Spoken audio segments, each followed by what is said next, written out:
So we're going to start here, and thank you so much for taking time out of your busy sunny day to listen to this program about the Clinton's new library construction project. I just want to give you a little heads up that doesn't make it into the information slides, that the research into this has been going on a long time. There was a feasibility study in 2020, 2021 on the usability of this building. There was strategic plan probably around the same, little before, saying, feedback was great staff, the library building needs help. And so we've gotten this feedback for years. And then in 2023, suddenly the state announced, hey, we have a library construction program grant that you can apply for. And so in 2023, we went before the town meeting and said, okay, we need a $150,000 match if we get accepted in this program. Do you approve us to go forward? And town meeting, overwhelming, they're like, yeah, go for it. So we have completed that. We got accepted. We completed that process. And these are the designs that the architect came up with. Dan is the owner's project manager. The town hired him to sort of manage the project, and he probably would stay on when the project goes forward. Probably. Not up to me. It's up to the permanent building committee. The permanent building committee, again, this isn't going to show here, but the permanent building committee, tried to fit stuff here. They tried to do an addition. And then they also had to, by one of the requirements of the grant was to show an alternate site. And looking at the designs, looking at the program, looking at the requirements, looking at the needs of the town, the permanent building committee, I believe, appointed by the select board or the town moderator. I'm a little sketchy on that point. But they said, you can't fit what you need here. No space. A little, not even sure if you can, the cost of it also would have been more. So they picked a site. The town already owns it. It's almost 3 times the size of this site. And you can get a better library for sort of less money and more efficient, and in the long run, just better for the town. Dan is going to walk us through the slides.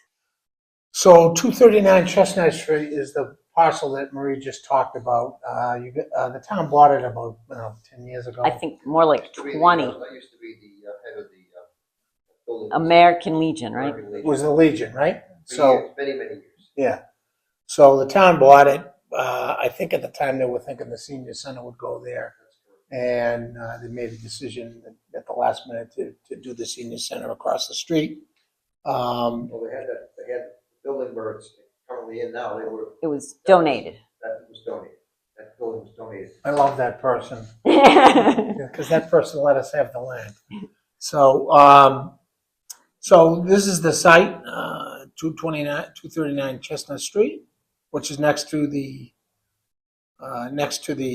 phone company building. When you look at the site, it's actually quite.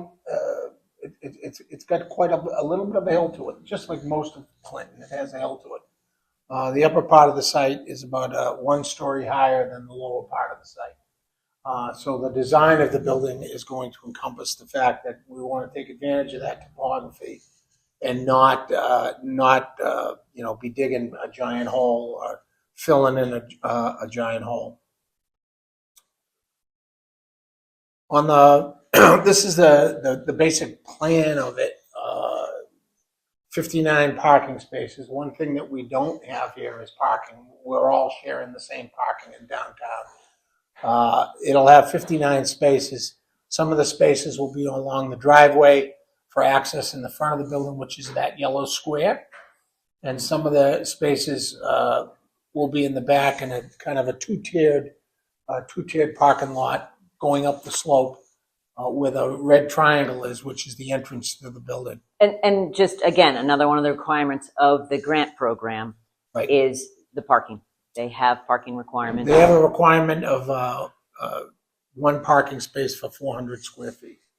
So we try to accommodate everything that the state is asking us to accommodate, because they're giving us a real lot of money. I don't know, do you want to go through the actual interior? I can do that really better quickly. than I will. This is a tag team here. This is the first floor. which is mostly for adults.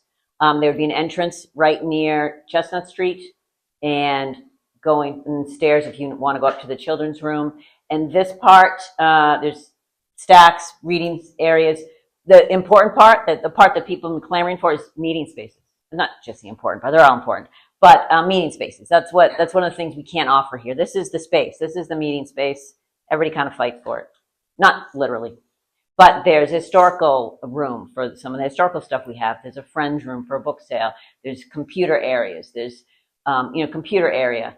There's a little bit sort of less cramped area and an area for staff so they're not working at the front desk.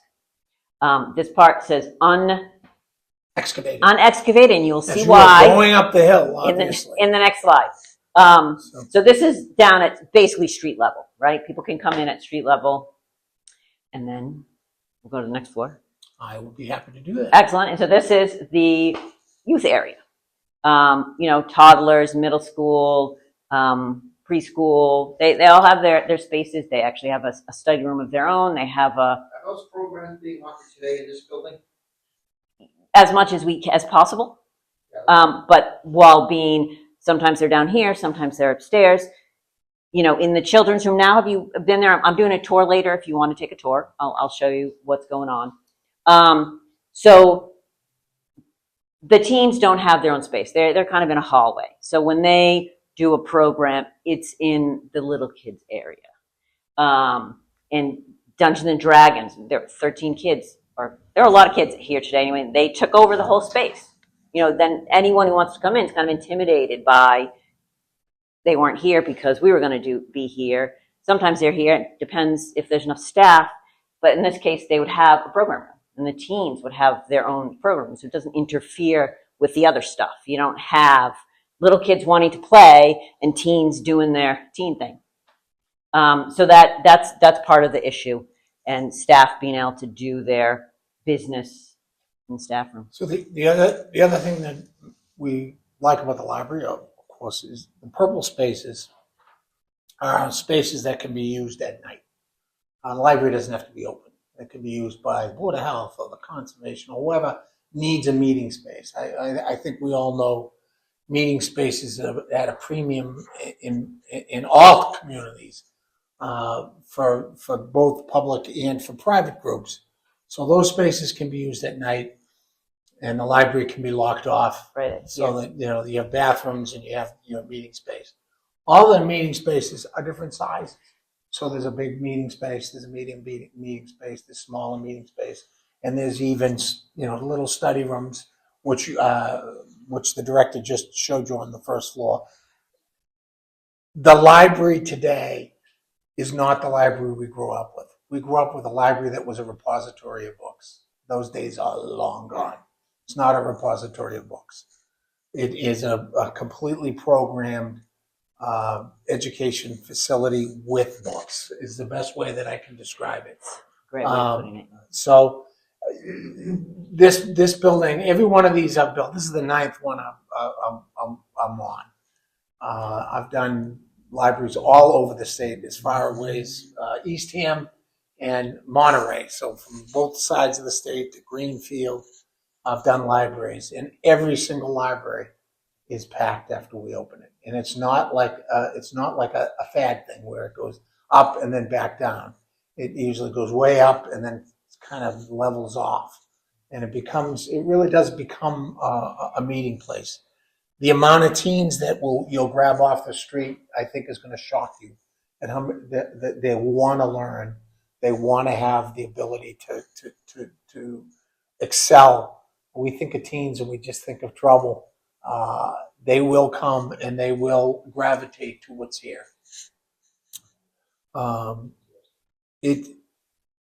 So the site again. So if we slice that building in half, right? So if you go back, right down, go back to one. so we can see. Yeah, see the line that this says, line yeah. to that line. We slice the building right there. What's the square footage of that building? It's about 20,000. Yeah. And this is about 11 and a half, 12, but a lot of that is not usable. Is So- that most of the buildings that you constructed, are they the same size? Or No. does it go by? Every town's a little different. What the way that it works with the Mass Board Library Commission is before I get hired, before the designer gets hired, the library director and the trustees work with the Commonwealth, and they do what's called a library building program. And they talk about their library, their programs, all of the things that are necessary. And that program gets approved. And that program is kind of like the baseline of what to expect in your particular town that's been approved by your particular library trustees, which works for your town. Some towns this library would be too small. In other towns, this library might be a little too big. So it really does vary by community. But I have to say that everyone I've done is packed. So, but going through the slice again, you kind of see the black on the bottom is really the topography of the land. We're building this in such a manner that you're going to come in almost like a split level house.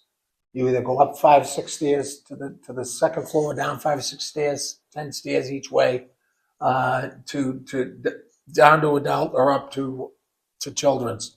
Plus, this is the door. Yeah, that's right accessible. Directly into the adult room.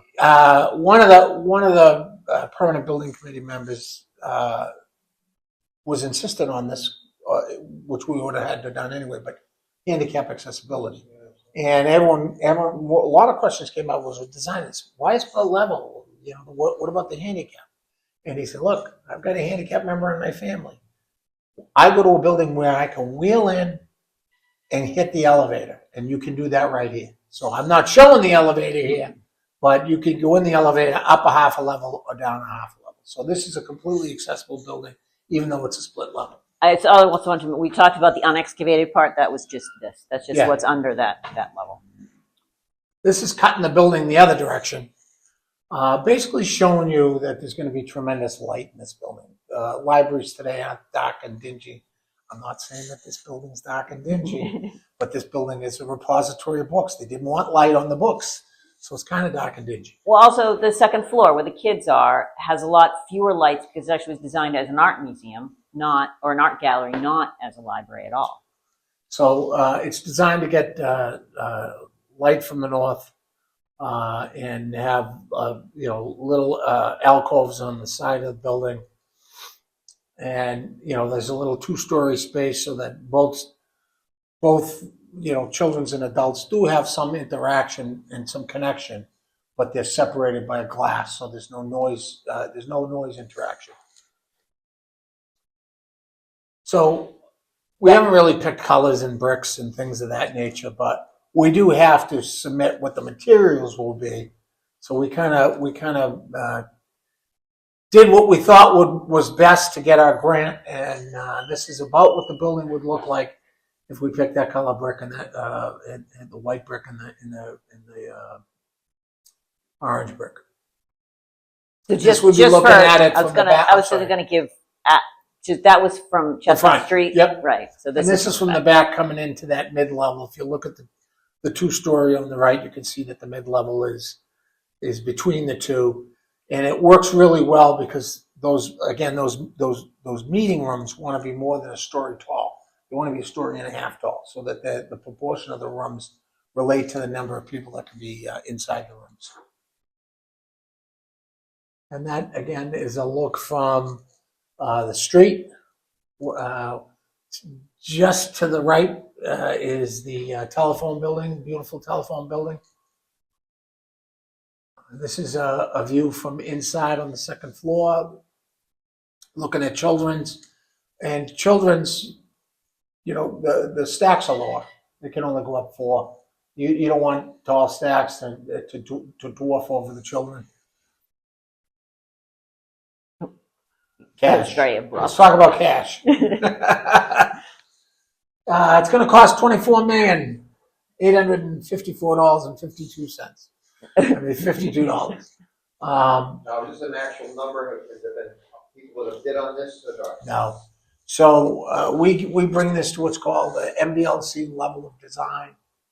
We get estimates and the estimates are pretty thorough. I think our estimate's 70 pages, pretty much anticipating what each part and piece is inside the building. When this passes on June 1st, and when it passes on the ballot, we'll begin to work on what is called design, development, and construction documents, and get all of the items that are in those estimates conformed to the budget, and we'll put it out to bid. None of our libraries have ever gone over budget. None. We have a pretty good system, and I've worked with this particular architect. This is my 4th library with this architect. So he and I did Deerfield, Irving, and Greenfield together. Greenfield, we were like $1.5 million under in the middle of COVID, which was a miracle. Sure. We think we have the secret sauce. And we think that, I can tell you that your building committee, your permanent building committee, probably one of the brightest building committees I've got to deal with. Really well knowledged, and they don't just take our word for it. They question everything. They want to see backup to everything. So you're in good hands with your permanent building committee. So the key here is the grant. We get $11,300,000 from the Commonwealth, and that is actually a really good thing because of the way the grant is structured from the Commonwealth. Unlike the school project where you appropriate the whole money and you submit a bill and they pay back the percentage, here they give us the cash up front. They'll give us 20% of the cash up front. I looked, it's 10. Oh, it's 10. The first one's 10, then 20, then It's 10, 20, but it's going to be 2020 because they need to dump some money. But trust me, I've done 9 of these. They've never once not given us 20. But it is 10 and 2020. But those tranches of money actually means we don't really use Clinton money until we get to construction. So we're using all their money for the design work, and there's no real hit to the tax base till we get to that point. $154 a year. Well, that's pretty, I see that number per household. per Average median household of homeowner. $465,000. Per household. Yes. So is Home. it per apartment in town? per homeowner, right? So it's the way that the assessors do this is they take the average residential home, whether it's condominium or a home, they have a median assessed value, and the median assessed value in Clinton is $465,250. So if your unit is worth less than that, you're paying less than $154. If your unit is more than that, you're probably paying a little more than $154. But the average is $465.